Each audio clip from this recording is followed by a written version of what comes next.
તો હવે સમાચારોમાં તરફ આપણે આગળ વાત કરીએ આણંદની. તો કરમસદ આણંદ મહાનગરપાલિકાની વોર્ડ નંબર 7ની ચૂંટણી રસાકસી ભરી બની ગઈ છે. આ વોર્ડમાં 2 મહિલા બેઠક બિનહરીફ તથા માત્ર 2 બેઠકો માટે 3 ઉમેદવારો મેદાનમાં છે.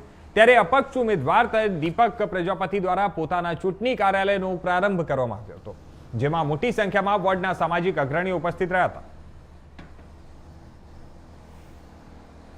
બસ મેં આ વિસ્તારમાંથી વોર્ડ નંબર 7માંથી અપક્ષ ઉમેદવારી નોંધાઈ છે. એનું કારણ છે, મુખ્ય કારણ છે મોટી ખોડિયાર નાની ખોડિયારનો વિકાસ જે 35 વર્ષથી નહીં થયો, એની લીધે મેં ઉમેદવારી નોંધાઈ છે. અને નાના મોટા પ્રશ્નો છે જે હજુ પણ બાકી રહ્યા છે, ગટરની છે કે રસ્તાના પ્રશ્નો છે, એ લઈને જેમ ઝડપી વિકાસ થાય મોટી ખોડિયાર કે નાની ખોડિયારનો, એટલા માટે મેં ઉમેદવારી નોંધાવી છે.